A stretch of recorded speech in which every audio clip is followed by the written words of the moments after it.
Halo guys, Assalamualaikum warahmatullahi wabarakatuh. Welcome back to my YouTube channel, Dinda Pratiwi. Nah, sekarang aku akan nge-review buku Panduan Mengenal dan Mengasah Kecerdasan Menjemuk Anak, yang penulisnya Kak Romi Dr. Ros Mini AP.MPSI ya. Di sini dijelaskan, menurut Howard Gardner, menjelaskan bahwa sedikitnya manusia memiliki 9 bidang kecerdasan.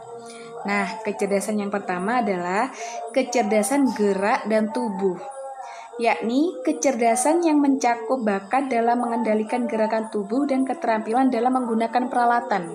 Kemudian selanjutnya, kecerdasan gambar dan ruang, yakni kecerdasan yang mencakup kemampuan dan membayangkan serta menciptakan kembali gambar. Untuk yang selanjutnya, kecerdasan bahasa, yakni kecerdasan dalam mengolah kata. Kemudian, kecerdasan logika dan angka, yakni kecerdasan dalam hal-hal yang membutuhkan kemampuan berhitung, pemahaman konsep-konsep matematika, serta logika untuk berpikir. Selanjutnya, kecerdasan dalam musik, yakni kecerdasan yang mencakup kemampuan dalam menyerap dan menciptakan irama dan melodi. Kemudian kecerdasan intrapribadi, yakni kemampuan dalam mengakses perasaan sendiri, membedakan berbagai macam emosi dan menggunakan pemahamannya untuk memperkaya dan membimbing hidupnya. Kemudian kecerdasan antar pribadi, yakni kemampuan untuk memahami dan bekerja sama dalam orang lain.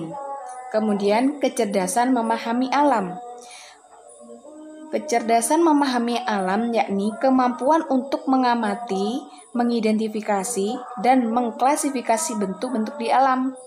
Kemudian yang terakhir, kecerdasan moral, yakni kemampuan dalam memahami dan menerapkan aturan yang berlaku di lingkungan sekitarnya. Nah, sekarang kita buka satu-satu ya. Untuk kecerdasan gerak tubuh yang pertama tadi ya. Nah, kecerdasan gerak tubuh adalah kecerdasan yang menekankan pada penggunaan tubuh dalam berkomunikasi dan mengekspresikan diri. Anak dengan kecerdasan gerak tubuh yang berkembang memadai dapat menggunakan tubuhnya. Berikut ciri-ciri anak yang memiliki kecerdasan gerak dan tubuh ya. Yang pertama yaitu banyak bergerak, sedang duduk pun ada bagian tubuh yang bergerak-gerak, misalnya menggoyang-goyangkan kaki. Yang kedua, pandai menirukan gerakan yang ia lihat. Ketika menyaksikan tayangan televisi atau orang lain melakukan suatu aktivitas di hadapannya, ia cenderung untuk menirukan gerakan yang serupa. Selanjutnya, sangat suka kegiatan fisik seperti berenang, bersepeda, atau olahraga lainnya. Biasanya, ia tidak membutuhkan waktu lama untuk mempelajari hal-hal tersebut. Sangat senang membongkar berbagai benda seperti mainannya yang kemudian menyusunnya kembali. Yang kelima, perlu menyentuh sesuatu yang ingin dipelajarinya. Saat belajar membaca, maka ia merasa perlu untuk menunjuk tulisan-tulisan yang dibacanya. Yang keenam, menikmati, melompat, lari, atau kegiatan serupa. Yang ketujuh, memperlihatkan keterampilan tangan seperti mampu membentuk lilin atau melukis dengan jari. Nah, kemudian cara menstimulasi kecerdasan gerak tubuh. Sebenarnya banyak cara untuk merangsang kecerdasan tubuh anak melalui kegiatan bermain atau lewat kegiatan sehari-hari. Aktivitas seperti berlari di taman, melompati anak tangga, ataupun bermain sepeda. Yang paling penting adalah mengajak anak untuk lebih peka merasakan apa yang dirasakan oleh tubuh. Karena itu, ajaklah anak bergerak dan menggunakan tubuhnya seefektif mungkin, guys. Kemudian, melatih keluasan anak dalam menggunakan gerak tubuhnya juga dapat dilakukan dengan cara mengajarkan anak untuk menari, mengikuti irama yang didengarnya.